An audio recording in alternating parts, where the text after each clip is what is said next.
In the heart of a bustling city, where towering skyscrapers cast long shadows over the streets below, lived Thomas Anderson, an 89-year-old man whose weathered face told stories of a life filled with both joy and hardship. Despite his advanced age, Thomas maintained a quiet dignity in the way he carried himself, though his worn clothes and trembling hands betrayed the struggles he faced in his twilight years. His small apartment, tucked away in an aging building on the outskirts of downtown, was a testament to a life lived modestly. The walls were adorned with faded photographs of happier times, his late wife Sarah smiling broadly on their wedding day, their daughter Emily, who had moved across the country years ago, and countless faces of children whose lives he had touched during his years as a crafts teacher at the local children's home.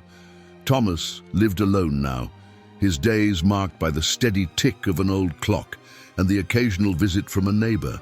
His pension, meager as it was, barely covered his basic needs, and he often found himself choosing between medications and meals. But he never complained, carrying his burdens with the same quiet grace that had defined his entire life.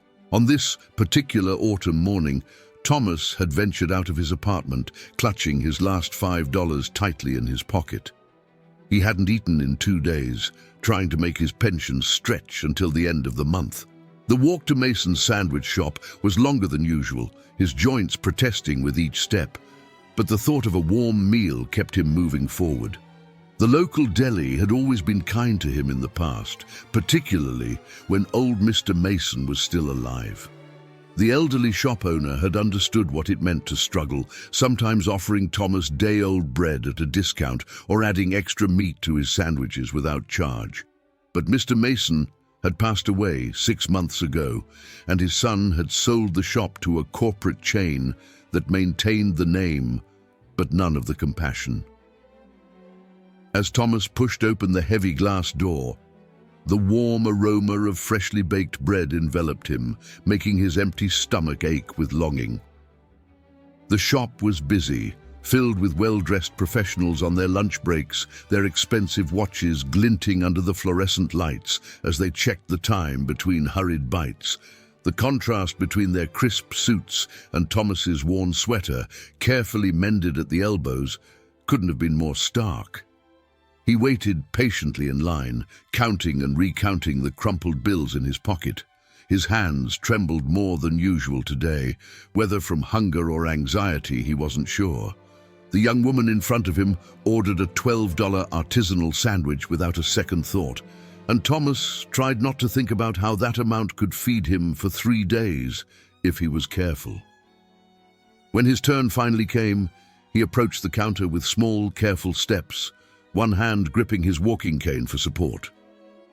"Excuse me," he said softly, his voice barely audible above the bustling crowd. "Would it be possible to get half a sandwich today? It's all I can afford at the moment." The new manager behind the counter, a young man named Brad, with perfectly styled hair and a crisp white shirt, looked at Thomas with undisguised contempt. His lip curled slightly as he took in the old man's appearance. The threadbare coat, the scuffed shoes, the trembling hands that spoke of age and infirmity. "Sir," Brad said loudly, his voice carrying across the shop and drawing the attention of nearby customers, "this isn't a charity. We don't sell half sandwiches. And frankly, if you can't afford a full meal, perhaps you should try the soup kitchen down the street. We have standards to maintain here." The words hit Thomas like physical blows.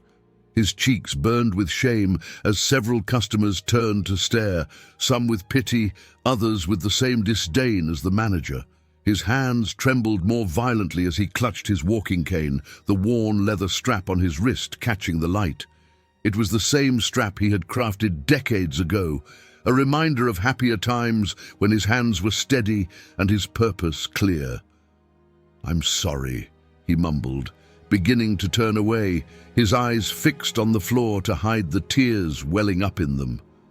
In that moment, He felt every one of his 89 years weighing him down, along with the crushing burden of poverty and loneliness that had become his constant companions.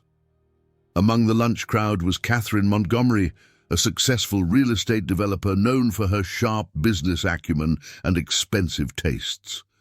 She sat at a corner table, picking at an overpriced salad while reviewing property reports on her phone.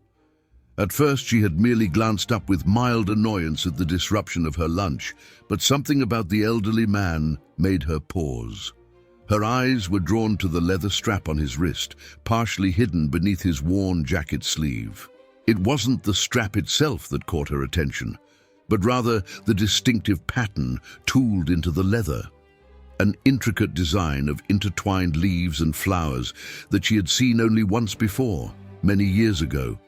A design that had been etched not just into leather, but into her memory, tied to a period of her life she had tried hard to forget. Katherine's heart began to race as memories flooded back. Memories of a children's home, of lonely nights and tender moments, of an elderly craftsman who had taught her more than just leatherworking. Could it be? After all these years? She stood up abruptly, her half-eaten lunch forgotten on the table. "Sir," she called out, her voice clear and authoritative, cutting through the murmur of the crowd. "Sir, please wait." Her designer heels clicked against the tile floor as she hurried toward the door where Thomas stood, one hand still resting on the handle. Thomas paused, turning slowly, expecting more humiliation.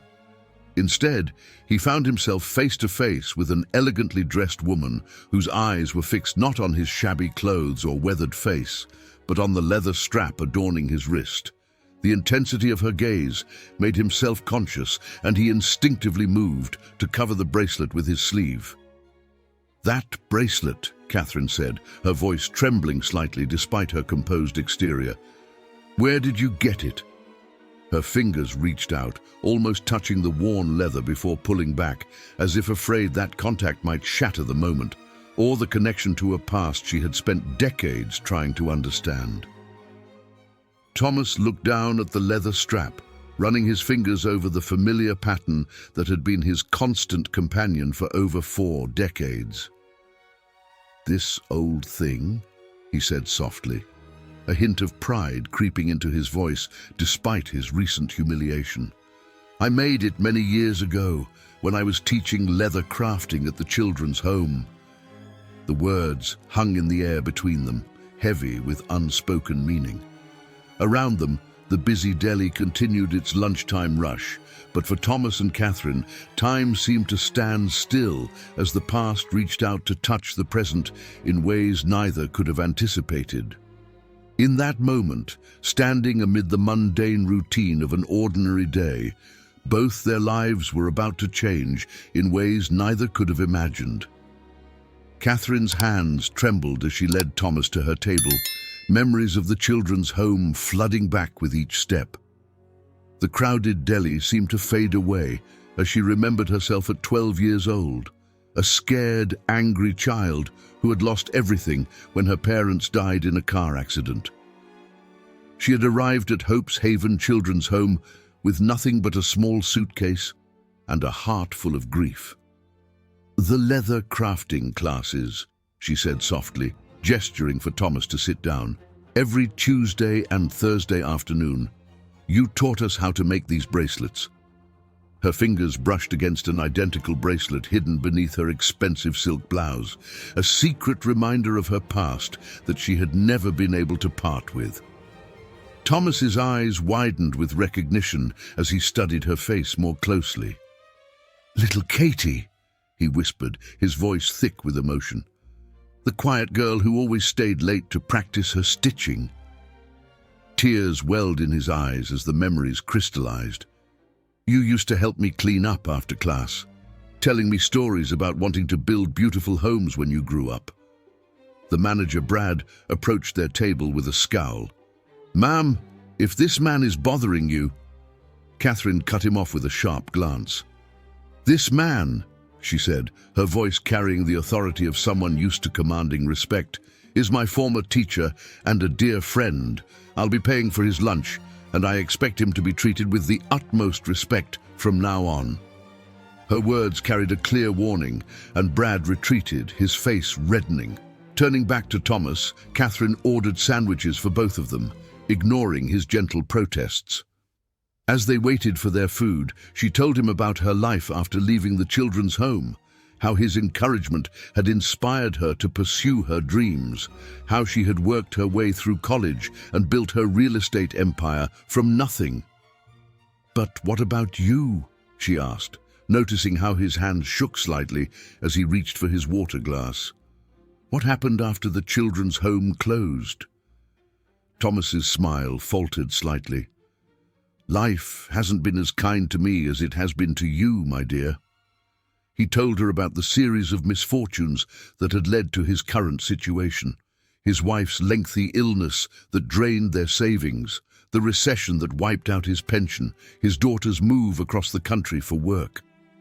"But I still have my memories," he added quickly, not wanting to dampen the joy of their reunion, "and the satisfaction of knowing I helped children like you find their way." Katherine listened, her heart breaking as she realized how life had worn down the man who had once been such a source of strength and guidance.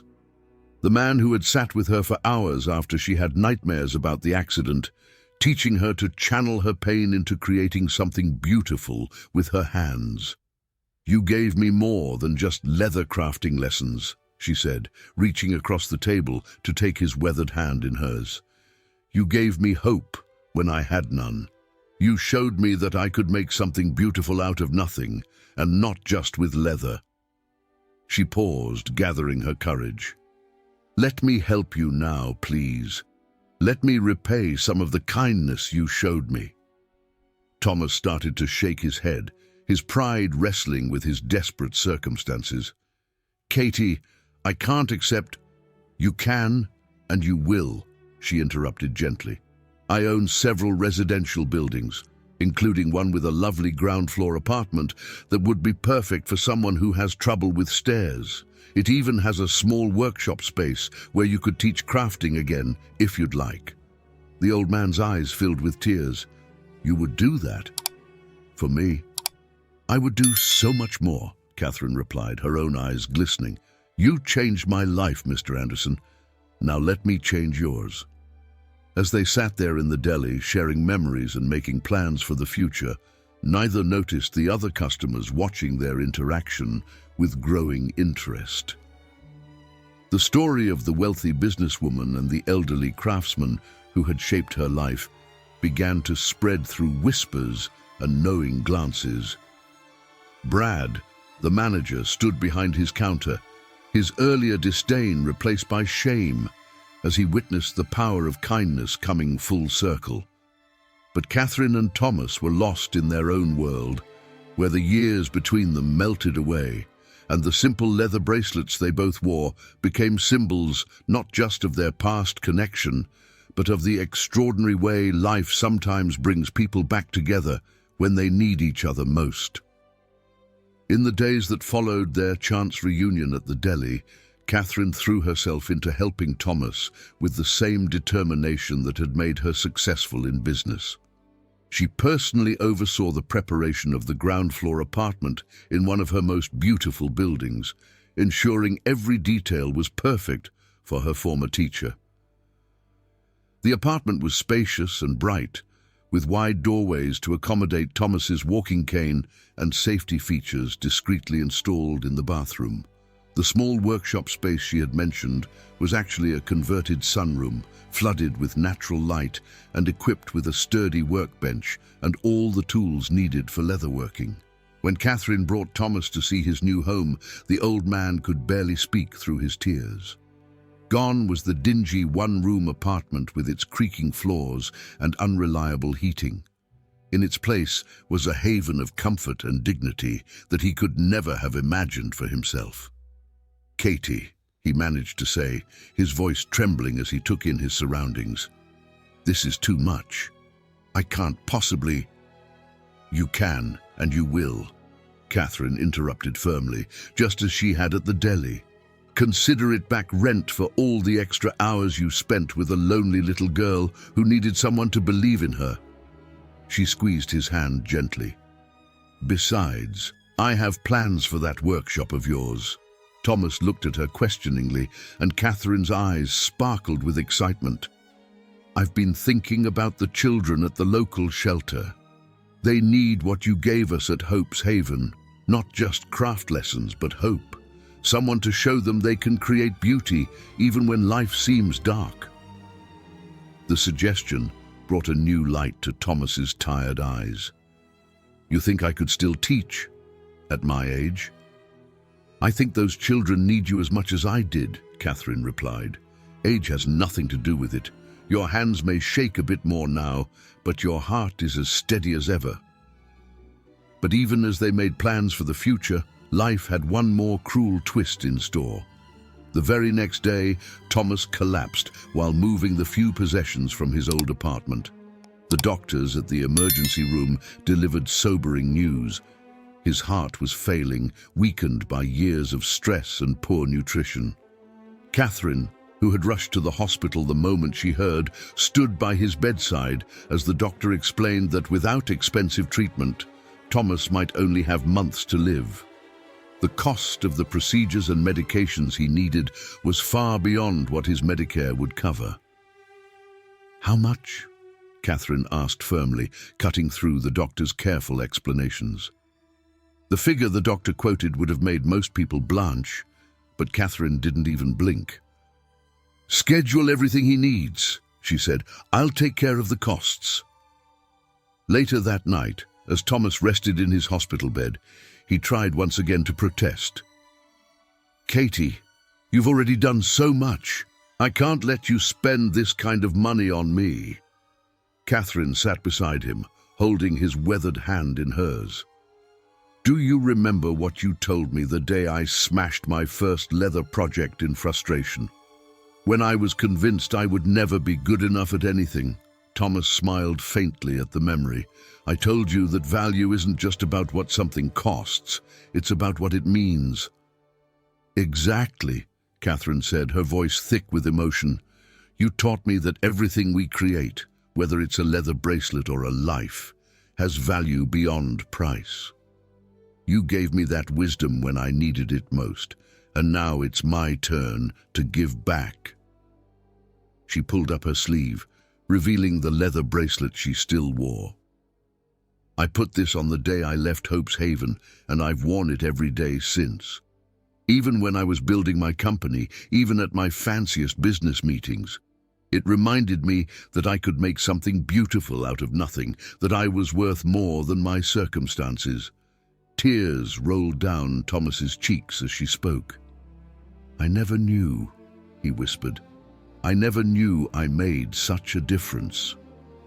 You made all the difference, Katherine replied firmly. And now you're going to let me help you get better, because there are more children out there who need what you have to give. More lives waiting to be touched by your kindness. As the hospital machines beeped softly in the background, Thomas finally nodded, accepting not just Katherine's help, but the profound truth that sometimes the greatest gifts we give come back to us when we need them most. The leather bracelets they both wore seemed to shine in the dim hospital light, symbols of a connection that had survived decades and now promised to transform both their lives once again. The next few months were a whirlwind of medical procedures, rehabilitation sessions, and slow but steady healing. Katherine spared no expense in ensuring Thomas received the best possible care. She hired top specialists, arranged for private nursing when needed, and personally oversaw every aspect of his treatment. Throughout it all, she visited daily, often bringing her laptop to work from his hospital room so he wouldn't be alone. What surprised everyone, including his doctors, was how quickly Thomas began to improve once he had proper care. The color returned to his cheeks, his hands grew steadier, and his eyes regained their old sparkle. The doctors attributed it to the excellent medical care, but Katherine knew better. It was hope that was healing Thomas as much as any medicine. During his recovery, Katherine reached out to Thomas's daughter Emily, tracking her down in Seattle where she worked as a nurse. When she finally got through, the conversation was emotional and difficult. "I had no idea things had gotten so bad," Emily said, her voice cracking over the phone. "Dad never told me. He always said he was fine, that he was managing. I offered to help, but he insisted he didn't need anything." "He didn't want to burden you," Katherine explained gently, "but I think he needs his daughter now more than ever." 2 days later, Emily arrived at the hospital, her face streaked with tears as she hugged her father for the first time in years. "I'm so sorry, Dad," she sobbed. "I should have known. I should have come sooner." Thomas held his daughter close, his own tears falling freely. "Nothing to be sorry for, sweetheart. I'm the one who should have been honest with you. I was just so ashamed." Katherine watched their reunion from the doorway, her heart full. She saw in Emily's face the same determination she felt. Never again would Thomas face his struggles alone. As Thomas's health improved, Katherine began implementing the second phase of her plan. She converted part of her office building into a community center, complete with a state-of-the-art craft workshop. The center would offer free classes to children from local shelters and low-income families, with Thomas as the head instructor once he was strong enough. When she showed Thomas the plans, his eyes lit up with joy. "Katie, this is incredible. But are you sure? This must be costing you a fortune." Katherine smiled, remembering the frightened girl she'd once been and how Thomas's kindness had changed her life. "Money is just money. What you'll give these children, what you gave me, is worth so much more." The community center opened 3 months later, just as Thomas was strong enough to begin teaching again.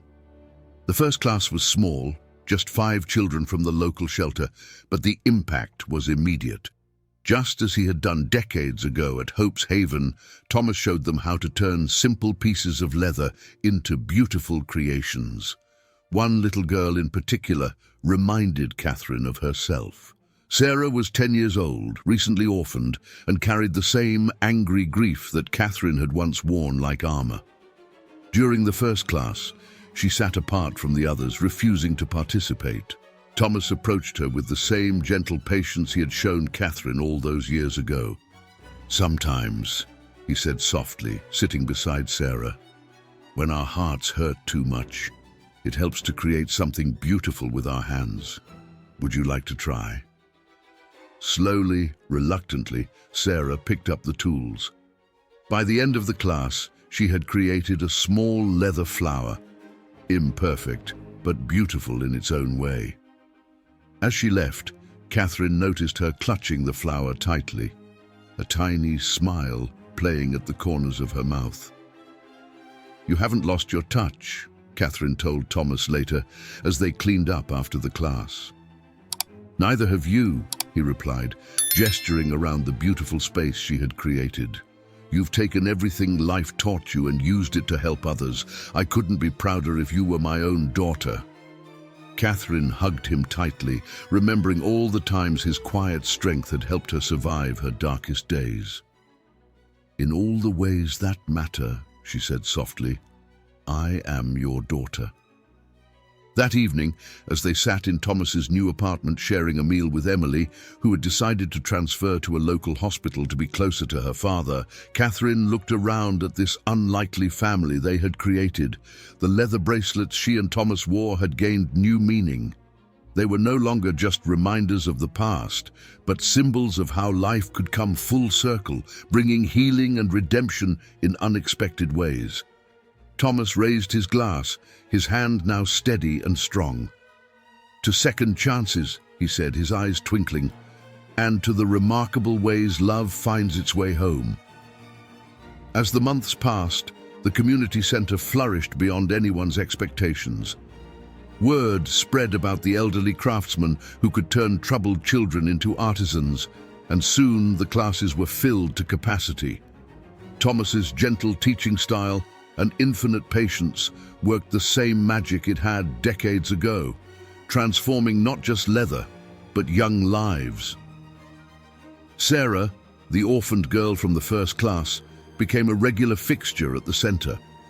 Under Thomas's guidance, her talent bloomed alongside her confidence. She started helping younger children with their projects, showing the same patience Thomas had shown her. Katherine often watched them work together, seeing her own journey reflected in Sarah's transformation. One afternoon, as Thomas was teaching Sarah an intricate new pattern, Brad from Mason's sandwich shop walked into the center. He stood awkwardly at the entrance, shifting from foot to foot, clearly uncomfortable. Katherine noticed him first and approached, her expression guarded. I've been wanting to apologize, Brad said, his earlier arrogance replaced by genuine remorse. The way I treated Mr. Anderson that day, it's been haunting me. I was wrong, so wrong. He glanced at Thomas, who was now looking up from his workbench. I heard about what you're doing here and, well, I brought something. Brad reached into a large paper bag and pulled out several wrapped sandwiches. These are from me, not the shop. I thought maybe the kids might be hungry after their classes. He paused, swallowing hard. And I wondered if you might need a volunteer. On my days off? Thomas stood slowly, using his now familiar walking stick, and made his way over to Brad. The younger man seemed to brace himself as if expecting rejection. Instead, Thomas placed a gentle hand on his shoulder. The first step to making something beautiful, Thomas said softly, is admitting when we've made mistakes. Would you like to learn how to work with leather, Brad? The transformation in Brad's face, from anxiety to relief to joy, was remarkable. From that day forward, he became one of their most dedicated volunteers, eventually learning enough to teach basic classes himself. The sandwiches he brought became a regular tradition, and the deli that had once been a place of humiliation became a source of nourishment and community. Emily, now settled into her new job at the local hospital, started a health education program at the center, teaching the children about nutrition and self-care. She worked alongside her father, marveling at how he could reach even the most troubled kids with his quiet wisdom. You know, Dad, she said one evening as they closed up the center, I used to worry about you being alone, but look at this family you've created. Thomas smiled, watching as Sarah helped Brad clean up the workbenches while Katherine reviewed plans for expanding the center's programs. Life has a way of bringing us exactly what we need, he replied, even if it takes a while to get there. The biggest surprise came 6 months later, when a local news station ran a story about the center and Thomas's work with the children. The piece went viral, touching hearts across the country. Suddenly, similar centers began springing up in other cities, with people reaching out to Thomas for guidance on how to replicate his program. Katherine watched with pride as Thomas embraced this new chapter, sharing his wisdom with a wider audience while staying true to his humble nature. His health continued to improve, strengthened by purpose and surrounded by love. 1 year to the day after their chance reunion at the deli, Katherine organized a special celebration at the center. The walls were covered with leather crafts made by the children, each piece telling its own story of healing and growth. Thomas sat in a chair of honor, Sarah by his side, as person after person stood to share how his kindness had changed their lives. When it was Katherine's turn to speak, she had to pause to compose herself. A year ago, I was just another successful businesswoman who thought she had everything figured out, she began. Then fate reminded me that the most valuable lessons I ever learned came from a man who taught me to create beauty from nothing. She touched the leather bracelet on her wrist, now accompanied by dozens of similar bracelets worn by the children in the room. Thomas Anderson didn't just teach us crafting, He taught us that every life has value, that every heart can heal, and that it's never too late for a new beginning. Thomas rose slowly to his feet, supported by Emily on one side and Sarah on the other. Looking out at the room full of faces, Brad with his ever-present bag of sandwiches, the children wearing their handmade bracelets, Katherine with tears in her eyes. He felt overwhelmed by the abundance of love surrounding him. "When I walked into that deli a year ago," he said, his voice strong and clear, "I thought I was at the end of my story. Instead, I was just beginning a new chapter. Thank you all for being part of it." That evening, as the celebration wound down, Katherine found Thomas sitting in his workshop, running his fingers over a new leather piece. "What are you making?" she asked. He smiled, holding up a bracelet with an intricate pattern of intertwined hearts. "A reminder," he said, "that sometimes when we think we're asking for a sandwich, we're really asking for a miracle, and sometimes we get both." Katherine hugged him tightly, grateful beyond words for the second chance that had brought them together. Outside, the sun was setting on another day at the center, but inside, the light of love and healing continued to shine brightly, touching life after life with its transformative power.